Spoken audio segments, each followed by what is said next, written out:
નમસ્તે વિદ્યાર્થી મિત્રો, હું વાજાની થી મારી યુટ્યુબ ચેનલમાં આપ સર્વે વિદ્યાર્થી મિત્રોનું ફરી એક વખત હાર્દિક સ્વાગત કરું છું। આજે આપણે જોવું છે ધોરણ 6 વિજ્ઞાન એસાઇનમેન્ટ। તેમાં આપણે આગળ બે વિડીયો લેક્ચર મૂકેલા છે। જો તે તમે ન જોયેલા હોય તો તે જોઈ અને પછી આ વિડીયો જોજો, જેમાં આપણે પ્રશ્ન 1બ વ્યાખ્યાઓ કરાવેલું છે અને પ્રશ્ન 2અ એમાં આપણે એક વાક્યના પ્રશ્ન જવાબમાં આજે પાર્ટ 2 છે। પ્રકરણ 6, 7 અને 8ના એક વાક્યના પ્રશ્ન જવાબ આપણે તેમાં કરાવેલા છે। આજે આપણે જોવા છે પ્રકરણ 9ના પ્રશ્ન અને જવાબો એક વાક્યના છે તે। પ્રકરણ 9 વિદ્યુત તથા પરિપથ, એનો પ્રશ્ન પહેલો, વિદ્યુત પ્રવાહ વહેવાના માર્ગને શું કહે છે? તો કે વિદ્યુત પ્રવાહ વહેવાના સળંગ માર્ગને વિદ્યુત પરિપથ કહે છે। તો આપણો મેઇન શબ્દ કયો છે? વિદ્યુત પરિપથ। વિદ્યુત પ્રવાહ વહેવાના સળંગ માર્ગને આપણે કહીએ છીએ વિદ્યુત પરિપથ। આ વિદ્યુત પરિપથ છે એ આપણને વ્યાખ્યામાં પણ પૂછાઈ શકે છે। ત્યારબાદ જોઈએ પ્રશ્ન 2, વિદ્યુત કોષના ધાતુની કેપવાળો ભાગ કયો ટર્મિનલ છે? તો કે આપણને બધાને ખબર છે વિદ્યુત કોષ એટલે શું? તો કે સેલ, અને સેલનો જે ધાતુની કેપવાળો ભાગ છે, આપણે નાનો એવો સેલ છે એ ડ્રો કરીએ તો કે આવી રીતે એક સેલ હોય છે, અને એમાં જે આ ધાતુની કેપવાળો ભાગ છે તે હંમેશા કેવો હોય? એનો પોઝિટિવ એટલે કે ધન ટર્મિનલ હોય, અને જે આ તકતીવાળો ભાગ છે એને આપણે ઋણ ટર્મિનલ કહીએ છીએ। ત્યારબાદ જોઈએ પ્રશ્ન 3, વિદ્યુત કોષનો સિદ્ધાંત શું છે? તો કે વિદ્યુત કોષનો સિદ્ધાંત શું છે? તો કે રાસાયણિક ઉર્જાનું વિદ્યુત ઉર્જામાં રૂપાંતર કરવું। કારણ કે સેલની અંદર રાસાયણિક પદાર્થો ભરેલા હોય છે, તે વપરાય અને આપણને શું આપે છે? વિદ્યુત આપે છે। તેથી એનો સિદ્ધાંત શું છે? રાસાયણિક ઉર્જાનું વિદ્યુત ઉર્જામાં રૂપાંતર કરવું। ત્યારબાદ જોઈએ પ્રશ્ન 4, વિદ્યુત કોષ ક્યારે વીજળી આપતો બંધ થઈ જાય છે? તો કે જ્યારે વીજકોષમાં રહેલા રાસાયણિક પદાર્થો સંપૂર્ણપણે વપરાય જાય ત્યારે તે વીજળી આપતો બંધ થઈ જાય છે। અને આપણે કહીએ છીએ સેલ ઉડી ગયો અથવા તો સેલ ખાલી થઈ ગયો, એવું જ્યારે કહીએ છીએ એટલે કે એના અંદરના જે રાસાયણિક પદાર્થો છે એ સંપૂર્ણપણે વપરાઈ જાય છે ત્યારે। ત્યારબાદ જોઈએ પ્રશ્ન 5, ટોર્ચના બલ્બને શામાંથી વીજળી મળે છે? તો કે જવાબમાં આપણે લખીએ ટોર્ચના બલ્બને વિદ્યુત કોષ એટલે કે બેટરીમાંથી, સેલમાંથી વીજળી પ્રાપ્ત થાય છે। ત્યારબાદ જોઈએ પ્રશ્ન 6, ટોર્ચ ચાલુ કરતા તેના બલ્બનો કયો ભાગ પ્રકાશિત થાય છે? તો કે ટોર્ચ ચાલુ કરતા તેના બલ્બની અંદર રહેલો પાતળો તાર, જેને આપણે શું કહીએ છીએ? ફિલામેન્ટ કહીએ છીએ, આ ફિલામેન્ટ વાળો ભાગ છે તે પ્રકાશિત થતો હોય છે।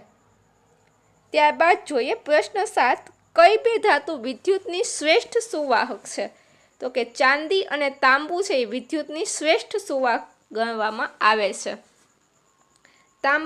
તાંબુ છે એની સંજ્ઞા છે Cu અને ચાંદીની સંજ્ઞા છે Ag।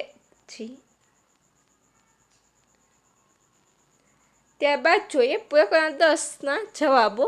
ચુંબક સાથે ગમત, પ્રકરણ 10 છે ચુંબક સાથે ગમત। એમાં પહેલો પ્રશ્ન, કયા પ્રદેશમાંથી મેગ્નેટ સૌ પ્રથમ વખત મળી આવ્યો હતો? તો કે પ્રાચીન ગ્રીસના મેગ્નેશિયા નામના પ્રદેશમાંથી સૌ પ્રથમ મેગ્નેટ છે એ મળી આવ્યો હતો। ગ્રીસ છે એ દેશનું નામ છે અને મેગ્નેશિયા શું છે? પ્રદેશનું નામ છે। તો કે પ્રાચીન ગ્રીસના મેગ્નેશિયા નામના પ્રદેશમાંથી સૌ પ્રથમ મેગ્નેટ એટલે કે ચુંબક આપણને મળી આવ્યો હતો। ત્યારબાદ જોઈએ ચુંબક એટલે શું? તો કે જે પદાર્થ લોખંડ, નિકલ કે કોબાલ્ટ જેવી ધાતુઓને પોતાની તરફ આકર્ષે છે તેને આપણે ચુંબક કહીએ છીએ। જે પદાર્થ લોખંડ, નિકલ કે કોબાલ્ટ જેવી ધાતુને પોતાની તરફ આકર્ષે તેને ચુંબક કહેવાય છે। ત્યારબાદ જોઈએ પ્રશ્ન 3, ચુંબક વડે કઈ કઈ ધાતુઓ આકર્ષાય છે? તો જો આપણે જે પ્રશ્ન 2 લખ્યો એમાં જ એનો જવાબ આવી જાય છે। ચુંબક વડે કઈ કઈ ધાતુ આકર્ષાય છે? તો કે લોખંડ, નિકલ અને કોબાલ્ટ। ચુંબક વડે લોખંડ, નિકલ અને કોબાલ્ટ જેવી ધાતુ છે એ આકર્ષાય છે, એટલે કે એની સાથે ચોંટી જાય છે। ત્યારબાદ જોઈએ પ્રશ્ન 4, ગજિયા ચુંબકનું અસરકારક ચુંબકત્વ કયા ભાગમાં વધુ જોવા મળે છે? તો કે ગજિયા ચુંબકનું ચુંબકત્વ તેના બંને છેડાઓ એટલે કે બંને ધ્રુવ પાસે સૌથી વધુ જોવા મળે છે। જો ગજિયો ચુંબક છે આવો લંબઘન આકાર, લંબઘન પટ્ટી જેવો હોય, અને આ જે એનો છેડાનો ભાગ છે ત્યાં એનું ચુંબકત્વ કેવું હોય? સૌથી વધુ જોવા મળતું હોય છે। ત્યારબાદ જોઈએ પ્રશ્ન 5, બે ચુંબકો વચ્ચે આકર્ષણ ક્યારે થાય છે?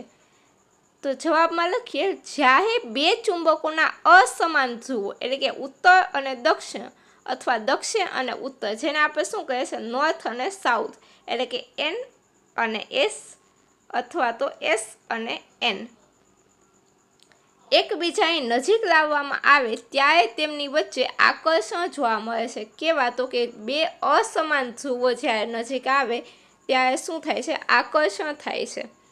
ચુંબકના સમાન ધ્રુવો કોને કહે છે? તો જવાબમાં લખીએ, બે ચુંબકોના ઉત્તર ઉત્તર એન ધ્રુવો અથવા દક્ષિણ દક્ષિણ ધ્રુવોને સમાન ધ્રુવો કહેવાય છે. જેના વચ્ચે શું થાય છે? તો કે અપાકર્ષણ થાય છે. તેવા જે બે ધ્રુવ વચ્ચે અપાકર્ષણ થાય છે તેને આપણે કેવા કહીએ છીએ? સમાન ધ્રુવો કહીએ છીએ. ત્યારબાદ જોઈએ પ્રશ્ન 7, અજાણ્યા સ્થળે દિશા જાણવા કયું સાધન વપરાય છે? તો કે અજાણ્યા સ્થળે દિશા જાણવા માટે હોકા યંત્ર વપરાય છે. ત્યારબાદ જોઈએ પ્રકરણ 11, આપણી આસપાસની હવા. એનો પ્રશ્ન 1 જોઈએ, હવામાં કયા વાયુનું પ્રમાણ સૌથી વધારે હોય છે? તો કે હવામાં નાઇટ્રોજન વાયુનું પ્રમાણ કેવું હોય છે? સૌથી વધારે, એટલે કે 78% હોય છે. ત્યારબાદ આપણને ખબર છે કે 21% શેનું? તો કે ઓક્સિજન વાયુ હોય છે અને 0.04% કાર્બન ડાયોક્સાઇડ હોય છે. ત્યારબાદ જોઈએ વાતાવરણમાં રહેલો ભેજ કયા સ્વરૂપે જોવા મળે છે? તો કે વાતાવરણમાં રહેલો ભેજ વરસાદ, ઝાકળ, ધુમ્મસ કે બરફ અથવા તો હિમ સ્વરૂપે આપણને જોવા મળતો હોય છે. ત્યારબાદ જોઈએ પ્રશ્ન 3, સળગતી મીણબત્તી પર કાચનો પ્યાલો ઊંધો કરી ઢાંકી દેવાથી શું થાય છે? તો કે સળગતી મીણબત્તી પર જ્યારે કાચનો પ્યાલો આપણે ઊંધો ઢાંકી દઈએ ત્યારે પ્યાલાની અંદર રહેલો ઓક્સિજન વપરાય છે અને મીણબત્તી છે થોડી વારમાં શું થાય? ઓલવાય છે અથવા તો બુઝાઈ જાય છે. ત્યારબાદ જોઈએ પ્રશ્ન 4, પર્વતારોહકો ઊંચા પર્વત પર ચડતી વખતે કયા વાયુના સિલિન્ડર સાથે લઈ જાય છે? તો કે પર્વતારોહકો ઊંચા પર્વત પર ઓક્સિજન વાયુના સિલિન્ડર સાથે લઈ જાય છે. શું કામ? કારણ કે જેમ ઊંચાઈ ઉપર છે એમ હવા પાતળી થતી છે, એટલે કે એમાં ઓક્સિજનનું પ્રમાણ ઘટતું જાય છે. તેના લીધે આપણને શ્વાસ લેવામાં તકલીફ ન પડે માટે આપણે શું કરે છે? પર્વતારોહક હોય છે તે પોતાની સાથે ઓક્સિજનના સિલિન્ડર લઈ જતા હોય છે. ચલો આજના પ્રશ્નો અહીં સુધી રાખીએ. ફરી મળીશું આવતા લેક્ચરમાં. ત્યાં સુધી વિડીયો તમને કેવો લાગ્યો તે કમેન્ટમાં જણાવો અને જો તમે આગળના વિડીયો ન જોયા હોય તો ખાસ એક વખત જોઈ લેવા. જો ચેનલ પર નવા હોય તો ચેનલને સબસ્ક્રાઈબ કરો અને જો તમને વિડીયો ગમ્યો હોય તો વિડીયોને લાઈક કરો અને શેર કરો. ફરી મળીશું આવતા લેક્ચર સાથે. ત્યાં સુધી થેન્ક યુ સો મચ.